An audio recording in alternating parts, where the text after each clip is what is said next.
ಮತ್ತೊಮ್ಮೆ ಚಾಚೂಡ ಸುದ್ದಿ ನೋಡ ವಿಶೇಷ ನಮ್ಮ ಕಡೆ ಸುದ್ದಿಗೆ ಸ್ವಾಗತ.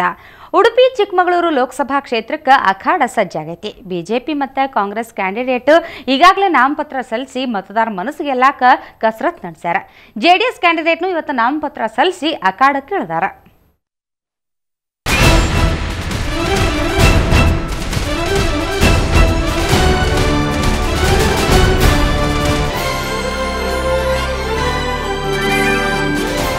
ಉಡುಪಿ ಚಿಕ್ಕಮಗಳೂರು ಲೋಕಸಭಾ ಬೈ ಎಲೆಕ್ಷನ್ ಅಖಾಡ ರಂಗೇರೇತಿ. ಇವತ್ತ ಉಡುಪಿಯೊಳಗ ಜೆಡಿಎಸ್ ಕ್ಯಾಂಡಿಡೇಟ್ ಭೋಜೇಗೌಡ ನಾಮಪತ್ರ ಸಲ್ಲಿಸಾಕ ಮೆರವಣಿಗೆಯೊಳಗ ಬಂದ್ರು. ಜೆಡಿಎಸ್ ರಾಜ್ಯಾಧ್ಯಕ್ಷ ಕುಮಾರಸ್ವಾಮಿ ಹಾಜರಿದ್ರು. ಮೆರವಣಿಗೆ ಮುಂದ ಹುಲಿವೇಷ ಧರಿಸಿದ್ದ ಮಕ್ಕಳು ಕುಣಿತ ಮಸ್ತ್ ಇತ್ತು. ಮೆರವಣಿಗೆಯೊಳಗ ಬಂದ ಭೋಜೇಗೌಡರು ಚುನಾವಣಾ ಅಧಿಕಾರಿಗೆ ನಾಮಪತ್ರ ಸಲ್ಲಿಸಿದ್ರು. ಜೆಡಿಎಸ್ ಕ್ಯಾಂಡಿಡೇಟ್ ವಾಪಸ್ ತಗೋಬೇಕು ಅಂತ ಕಾಂಗ್ರೆಸ್ ಹೇಳಿದ್ದಕ್ಕ ಕುಮಾರಸ್ವಾಮಿ ಕಿಡಿಕಾರದ್ರು. ನಡೆದಂಥ 20 ಉಪಚುನಾವಣೆಗಳಲ್ಲಿ 8 ಉಪಚುನಾವಣೆಗಳಲ್ಲಿ JDS ಪಕ್ಷ ನಾವೇನು ಗೆಲುವನ್ನು ಸಾಧಿಸಿದ್ದೇವೆ. ಕಾಂಗ್ರೆಸ್ ಪಕ್ಷ ನಾವು ಕೊಟ್ಟಂಥ ಬೆಂಬಲಿಂದ ಒಂದು ವಿಧಾನಸಭಾ ಕ್ಷೇತ್ರದಲ್ಲಿ ಆಯ್ಕೆಯಾದರು. ಆ ದೃಷ್ಟಿಯಿಂದ ಇವತ್ತು ಕಾಂಗ್ರೆಸ್ ಪಕ್ಷಕ್ಕೆ ನಿಜಕ್ಕೂ ಜಾತ್ಯತೀತ ಶಕ್ತಿಗಳು ಉಳಿಬೇಕು ಅನ್ನೋದಿದ್ದರೆ ಕಾಂಗ್ರೆಸ್ ಪಕ್ಷ ಇವತ್ತು ಚುನಾವಣಾ ಕಣದಿಂದ ಹಿಂದೆ ಸರಿದು JDS ಪಕ್ಷದ ಪರವಾಗಿ ಕೆಲಸ ಮಾಡೋ ಸೂಕ್ತ. ಭೋಜೇಗೌಡರು ನಾಮಪತ್ರ ಸಲ್ಲಿಸುವ ಮೂಲಕ ಜೆಡಿಎಸ್ ಪ್ರಚಾರಕ್ಕೆ ನುಗ್ಗೈತಿ. ಇನ್ನ ಬಿಜೆಪಿ ಕ್ಯಾಂಡಿಡೇಟ್ ಸುನಿಲ್ ಕುಮಾರ್ ಇವತ್ತ ಚಿಕ್ಕಮಗಳೂರು ದತ್ತಪೀಠಕ್ಕೆ ಹೋಗಿ ವಿಶೇಷ ಪೂಜಾ ಸಲ್ಲಿಸಿದ್ರ. ಬಾಬಾ ಬುಡನ್ಗಿರಿ ಹೊರಭಾಗದಾಗ ನಿಂತು ಹೂಮಾಲೆ ಹಾಕಿ ಬೆಂಬಲಿಗರ ಕೂಡ ಪೂಜಾ ಮಾಡಿದ್ರ. ಯಾವುದಾ ರಾಜಕೀಯ ನಿರ್ಧಾರ ಮಾಡಿದ ಹೊತ್ನಾಗ ಇಲ್ಲಿಗೆ ಬಂದು ಪೂಜಾ ಸಲ್ಲಿಸ್ತೇನೆ ಅಂತ ಹೇಳಿದ್ರ.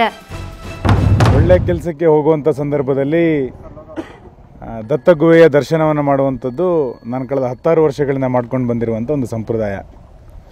ಆ ಹಿನ್ನೆಲೆಯಲ್ಲಿ ಪ್ರತಿ ವರ್ಷ ಅಥವಾ ಪ್ರತಿ ಸಂದರ್ಭದಲ್ಲಿ ಯಾವುದೇ ಒಳ್ಳೆ ಕೆಲಸಕ್ಕೆ ಹೋಗುವಂಥ ಸಂದರ್ಭದಲ್ಲಿ ದತ್ತಗುಹೆಯ ದರ್ಶನ ಮಾಡಿದ್ದೇನೆ, ದತ್ತಾತ್ರೇಯ ಆಶೀರ್ವಾದವನ್ನು ಬೇಡಿದ್ದೇನೆ. ಅದರಿಂದ ನಂಗೆ ಒಳ್ಳೆಯದಾಗಿದೆ ಎನ್ನುವಂಥ ನಂಬಿಕೆ ಮತ್ತು ವಿಶ್ವಾಸ ನಂದು. ಒಟ್ನಾಗ ಈಗಾಗಲೇ 3 ಪಕ್ಷದ ಅಭ್ಯರ್ಥಿಗಳು ನಾಮಪತ್ರ ಸಲ್ಲಿಸ್ಯಾರ. ಹೀಗಾಗಿ ಉಡುಪಿ ಚಿಕ್ಕಮಗಳೂರು ಬೈ ಎಲೆಕ್ಷನ್ ಅಖಾಡದಾಗ ದಿನದಿಂದ ದಿನಕ್ಕ ಕಾವು ಏರಾಕತ್ತೈತಿ. ಉಡುಪಿಯಿಂದ ಶಶಿಧರ್ ಮಾಸ್ತಿಬೈಲು ಕೂಡ ಕಿರಣ್ ಆಲ್ದೂರ್, ಸುವರ್ಣ ಸುದ್ದಿವಾಹಿನಿ, ಚಿಕ್ಕಮಗಳೂರು. ಬಾಗಲಕೋಟ್ನಾಗ ದ್ರಾಕ್ಷಿ ಮೇಳ ನಡೆದೈತಿ. ತೋಟಗಾರಿಕಾ ಇಲಾಖಾ ಮತ್ತು ರಾಷ್ಟ್ರೀಯ ತೋಟಗಾರಿಕಾ ಮಿಷನ್ ನಡೆಸಿರೋ ದ್ರಾಕ್ಷಿ ಮೇಳದಾಗ 60 ರೂಪಾಯಿನಿಂದ ಹಿಡಿದು 200 ರೂಪಾಯಿ ಕೆಜಿ ದ್ರಾಕ್ಷಿ ಮಾರಾಟ ನಡೆದೈತಿ. ಅದರ ಜೋಡಿ ದ್ರಾಕ್ಷಿಯಲ್ಲಿಂದ ತಯಾರು ಮಾಡಿರೋ ವೆರೈಟಿ ವೈನ್ ಮಾರಾಟನೂ ನಡೆದೈತಿ. ಇನ್ನು ಮೇಳದಾಗ ಹೈಲೈಟ್ ಆಗಿರೋದಂದ್ರೆ ದ್ರಾಕ್ಷಿಯಾಗ ಬಾದಾಮಿ ಮೇಣ ಬಸದಿ ಮಾಡಿರೋದು.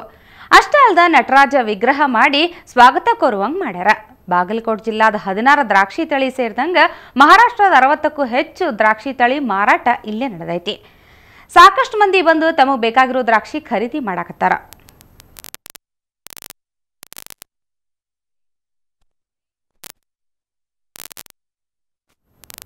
ಹಿಂದೆಲ್ಲ ಮನಿ ಕಾಯಕಂತ ನಾಯಿಗಳು ಸಾಕ್ತಿದ್ರು. ಆದ್ರೆ ಈಗ ಕಾಲ ಬದಲಾಗೈತೆ ನೋಡ್ರಿ. ಬೇರೆ ತಳಿ ನಾಯಿ ಸಾಕುದು ದೊಡ್ಡಸ್ತಿಕೆ ಆಗೈತಿ. ಅವುಗಳ ಕಮಾಲ್ ನೋಡಾಕಂತ ಶೋ ಸಹಿತ ನಡೆಸ್ತಾರ. ಅಂಥದೇ ಒಂದು ಡಾಗ್ ಶೋ ಹರಿಹರದಾಗ ನಡೀತು. ಬರ್ರಿ ಅದರ ಹೈಲೈಟ್ಸ್ ನೋಡ್ಬರಮ್ಮ. ಏನ ಮಚ್ಚ ಮತ್ತೆ ಕಿರಿಕ ಏನಾಯ್ತು?